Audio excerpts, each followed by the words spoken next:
History in the making. Healing to be awakened. Yeah, you are the star of your story at Let's Talk and Grow with Miss Roshumba. You know, my son is born on a Wednesday. Seen and felt because they are the largest group. And so my we got your back. No, we're not perfect. So now you know it's time to grow at Let's Talk and Grow with Miss Roshumba. Let the healing begin. Good morning, good day. Welcome to a brand new year. 2025 is here.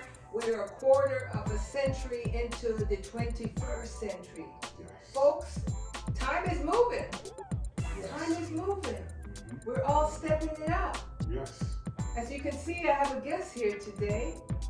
His name is Mr. Karl Cashier, just like the cashier in the store. And I'm going to do an intro of him. Today's show is called, And It Is So, My Time to Tell It.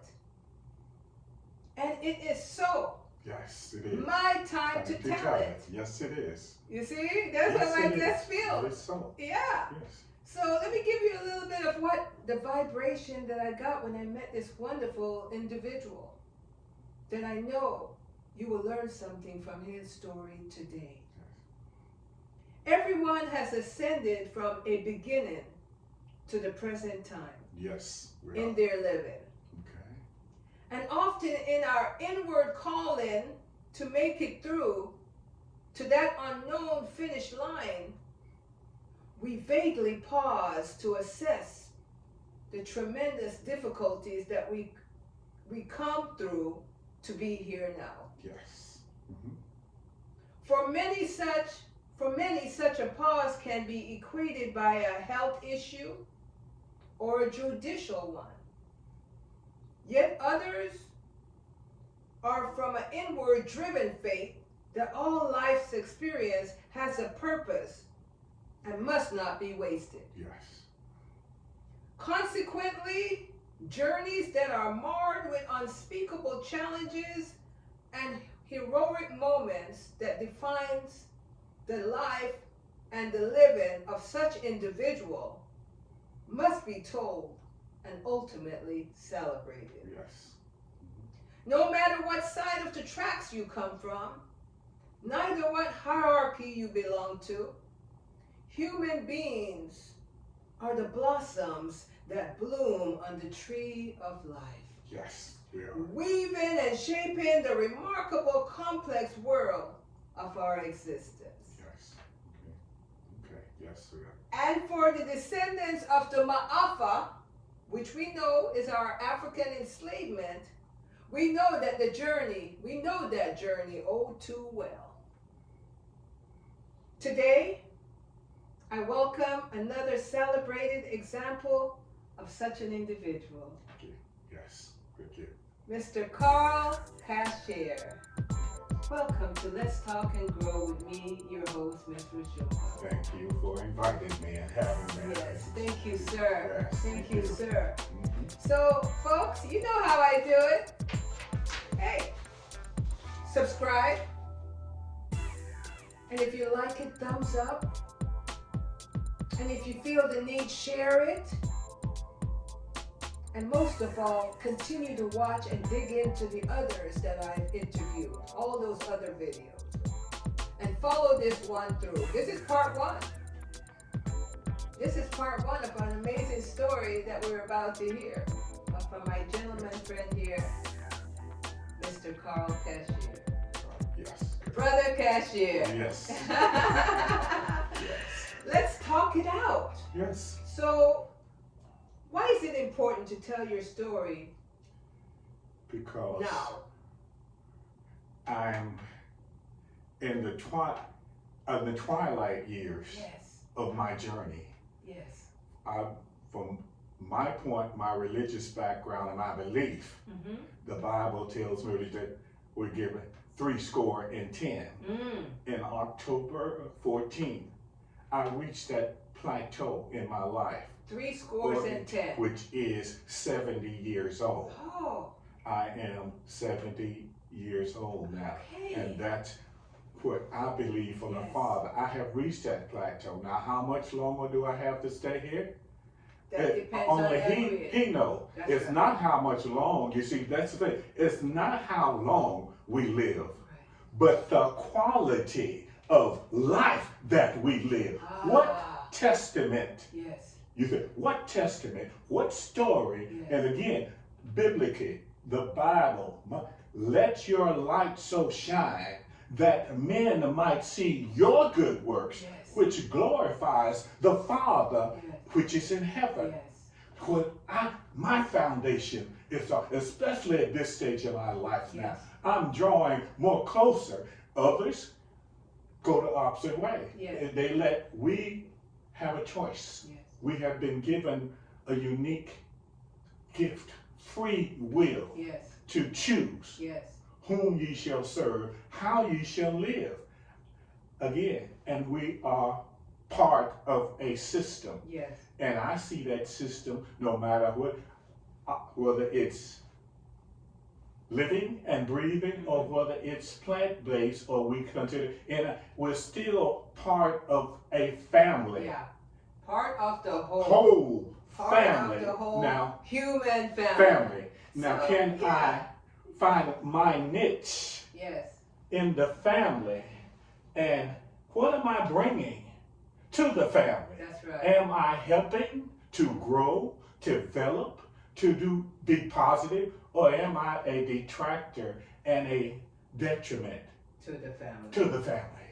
You see, you see where we're gonna go with this today, folks. You hear my guest, he's quite passionate. You know, And he's told you that he has been anointed to be here 3 scores and 10. And I hope you're as excited as I am. and again, And we're about to dig deeper. So, who do you wish to benefit from your story of your journey today? Who do you want to hear what you've said and say, you know, I needed to hear that? first of all, the first group of individuals I would like to speak and try to reach out to some of those of like-minded and like spirit are black males. Black male. Black male, especially if you were born in America. Speak it. If you were born in America, rooted and grounded in America, we have an obligation and an opportunity. Yes. And what grieves me the most in my life experience, Yes, sir. I see foreigners come into America.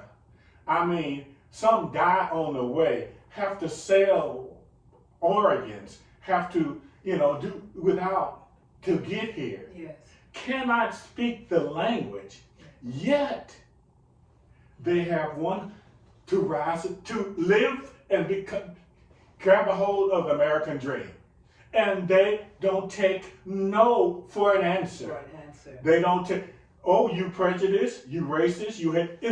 I'm still going after the American dream. Whereas me, as an American, born, raised here, know the language, know the custom.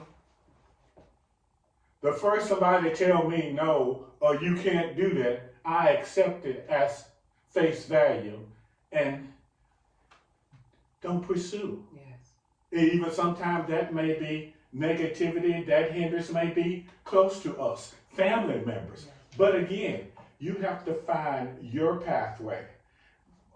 Old folks used to say down south, every tub has to sit on its own bottom. You can't be carried throughout your whole Yes. life. Yes. And if you're in that, woe be unto you because you set yourself up for failure. So it is the black American male, and then others of like culture, no matter where you come from. Yes. We have males.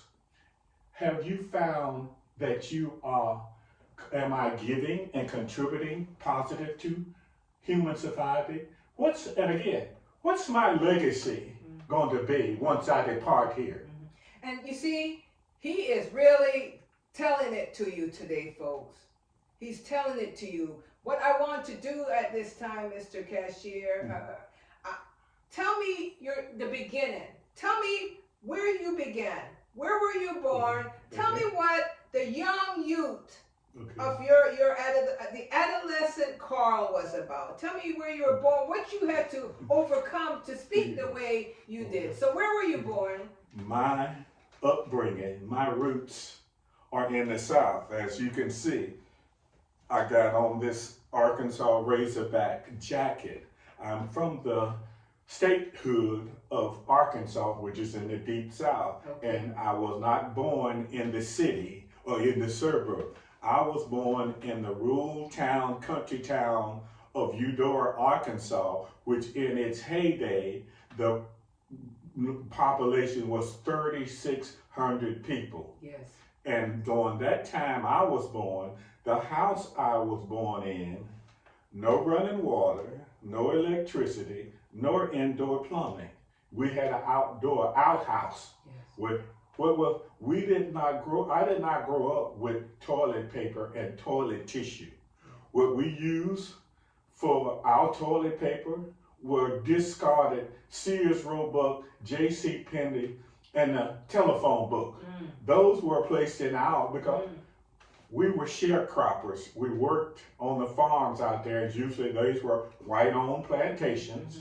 My mother and daddy, they was born on a white plantation as a sharecropper. But again, the highest education she could get, the school system down there in Eudora at that time stopped at the 6th grade.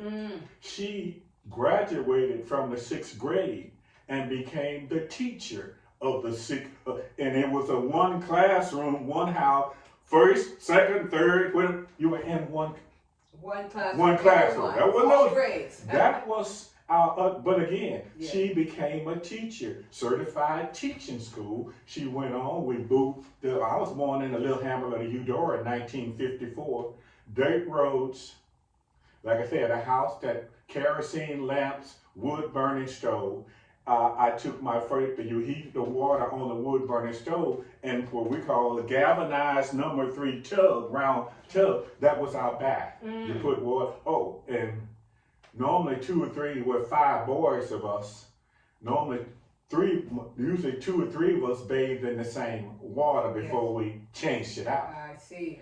That was your my upbringing, right. Where, again, but we were happy. Yes. And you said something about there was a division of where you were, that divided you from the other folks in the community. The railroad tracks in Eudora run north and south, and it separated the east side of town from the west side of town. Yes. The majority of the blacks that lived in the cityhood of Eudora, the city limit, we were confined and populated the east side of town. The whites that owned downtown and owned a lot of the rental houses on the black side of town were on the west side of town. Okay. And the railroad tracks separated us. And again, if you went downtown or you worked on the west side of town in the white neighborhoods, mowing their lawn, doing repairs on their house, or even being a nanny, taking care of their kid. Yes. You had to have a note to signify, especially once the sun went down, as to why you're on their side, the white side of town. Okay. That was my upbringing. We were poor, but again, we didn't know that we were poor, because my uncle and daddy, they had vegetable gardens, yes. And 3 or 4 in a vacant land became a garden. Yes. We had hogs in the city, goats in the city, cows in the city. So if you didn't grow it, you raised it. My aunties rarely went to the store to buy anything. You made your own butter, they churned their own milk, you can and preserve your own fruits and vegetables. Smokehouse, slaughter time, which was my birth month, October, was the major get together of the family groups to slaughter chickens, the geese, the ducks, the turkeys, the pigs, the goats, and butcher it up, smoke it and hang it in the smokehouse. And so there was a community of people that worked together and shared in For the food basic and everything. survival, Yes. you had to be a family. You had to put differences aside because the dividing line, Yes. they were there again.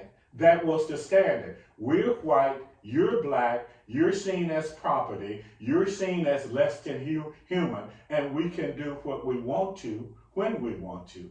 If our young teenagers want to have fun, we will ride over on the black side of town in the night in our trucks and throw Molotov cocktails or throw bottles, Coke bottles or Pepsi bottles or peach bottles filled with urine at you and think it's funny. And call the police.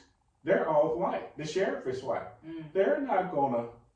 So this was a challenge then for a young black male and a young female to grow up and be free to examine the world in a curious way that naturally is who we are as humans. Yes. You see, so you had to learn limitations, your limitations. You have to learn, and again, when you see your elders, when downtown or dealing with the property owner or dealing with the overseer, the man that's paying your wages out there while you chopping cotton or picking cotton or clearing land, when your father is twice the age of the white individual, which is a teenager, but he has to bow his head and talk and take the child role, yes sir, yes ma'am, no sir, no ma'am, when he's talking to someone. To a child. He's talking to a child, but the child has been, because of the color of skin, elevated to being in charge and in authority.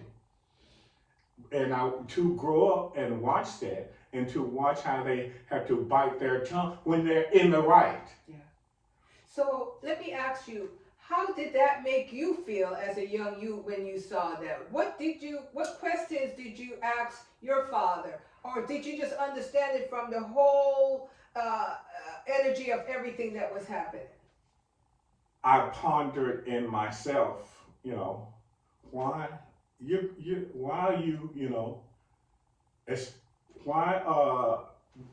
the difference? Human, again, especially when we're all human beings. Yes. You keep hearing we're human beings. Yes. We speak the same language. We're Arkansas, you have a supposedly unity on one side speaking, but yet what I'm seeing in reality is alienation, segregation, and persecution. A contradiction. Wait a minute. Who? Something's not right here. And then when you go to church, what role did the church play in it as far as saying we are all one in the sight of the Almighty? And how did that play? Again, further conflict because, again, wait a minute. You're supposed to, teaching church, love your enemy. Love people no matter their height, color, stature. You're supposed to explore love. And again, don't be angry. Well, they're hurting me.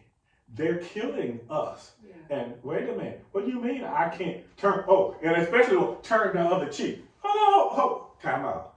They're attacking me. What do you mean I'm supposed to turn?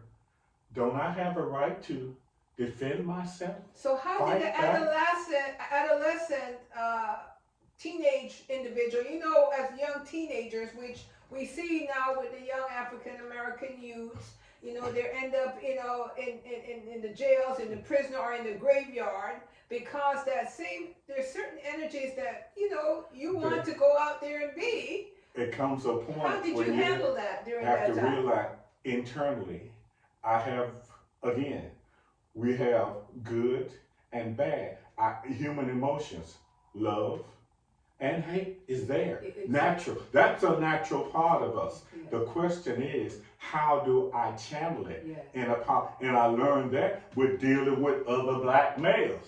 during that time. You learn certain things. Wait a minute. You can talk about me, but families say the very minute you step and put hands on me, now I have a right to defend myself. That's what mama and dad and grandparents thought. You have a right to defend. And further, wait a minute. If I have a right to defend myself amongst my peers, my brothers, and my even family members, then wait a minute. My thing is, why not? Wait a minute. It's not the same color. And they're attacking me, then hold on here. I heard what you say, but here's what I'm not going to be killed or scarred by this individual. Right. So I will deal with the consequences of what's coming. But as of right now, the reality is I need to protect me and protect my future. And again, there are certain boundaries. Yeah. I will tolerate your being throwing words toward me of derogatory. I can walk away from that. But if you go physical with me, woe be unto you, because I'm going to return fire for fire. Right. That's my nature. Right. That's my thing. I'm not going to lay down and let you run over me. And that's what you thought when you were a youth. That's where I began to develop in my youth. Oh, no. So they, again, raised on a farm, I saw the uniqueness in the culture. My daddy, my uncles, made a role model. The woman would prepare the food, and I would watch them sit there in the house and wait for the female to bring the food to them.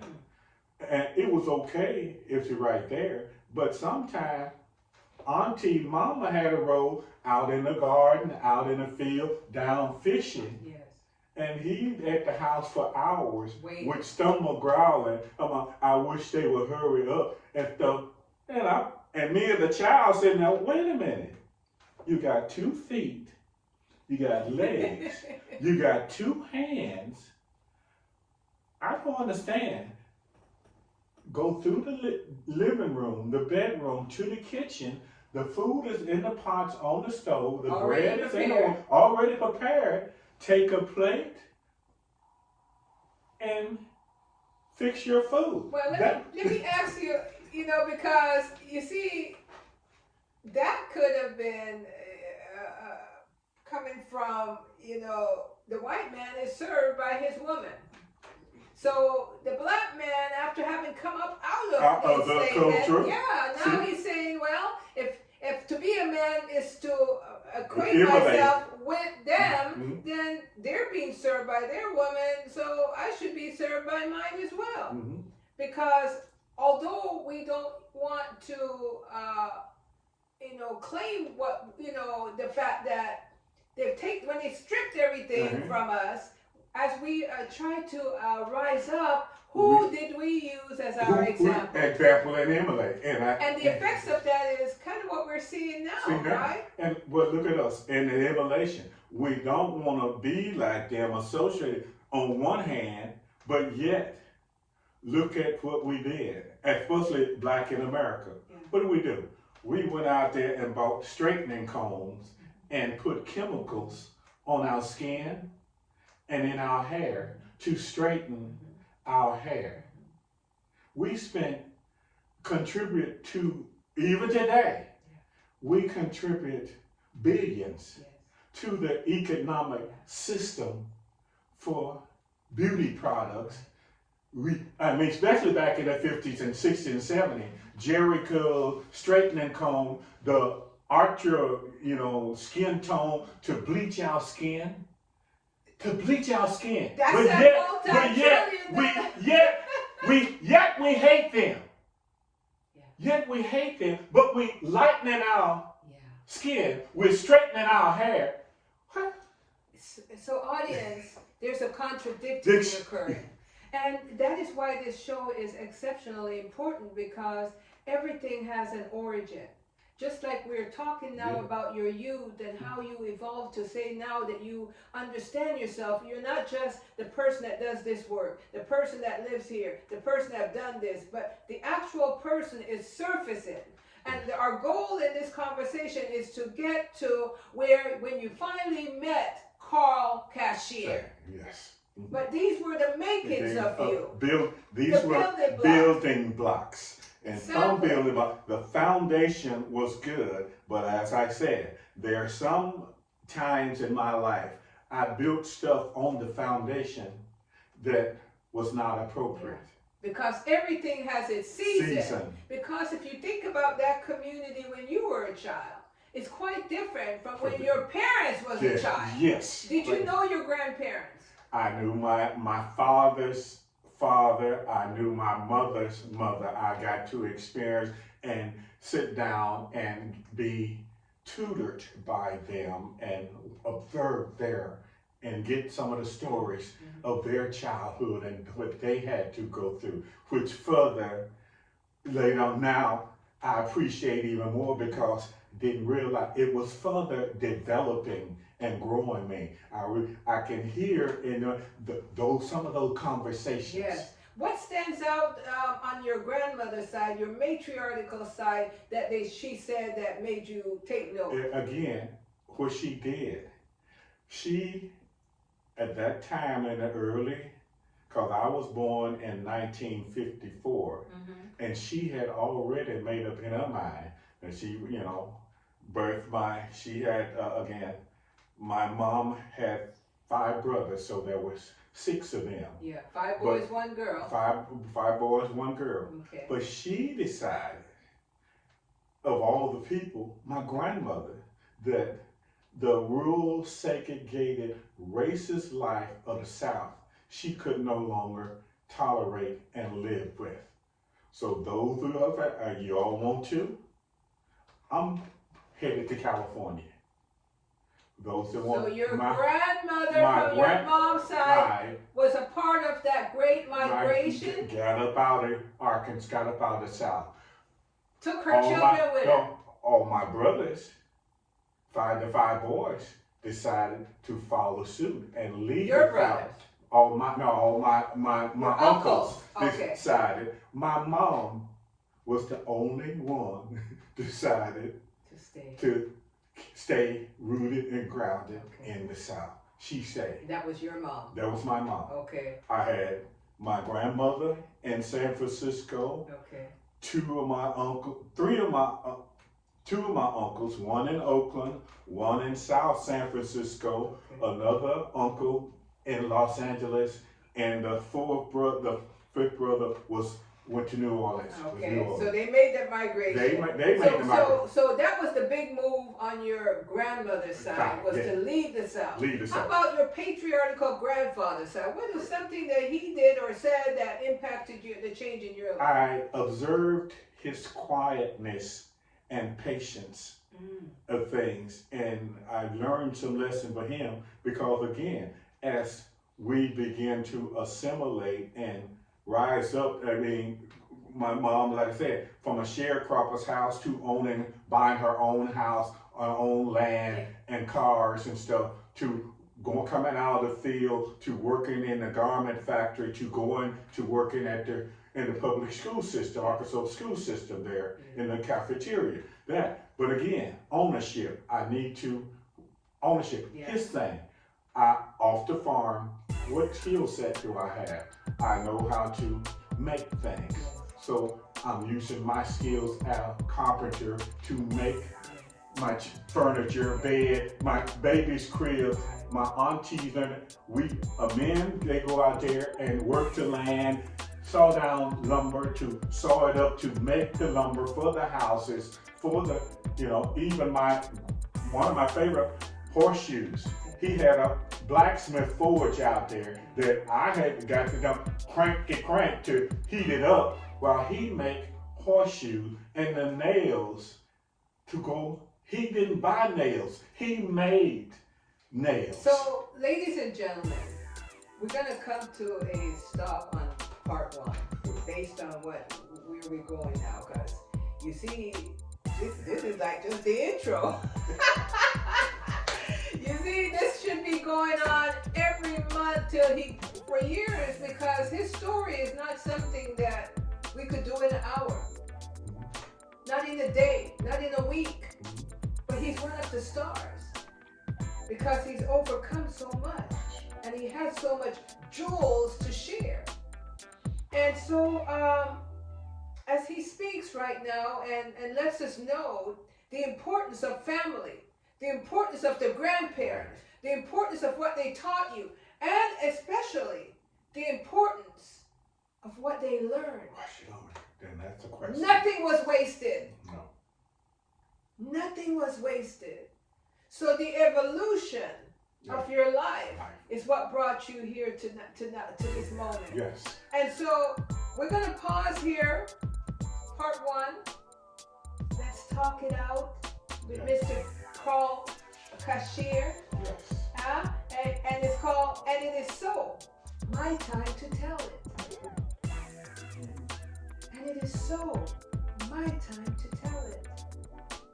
So I hope you're as excited as I am that this opportunity, this time in the 21st century, we finally have the courage to say that what I have to say do have value. So let's go to part 2. Yes.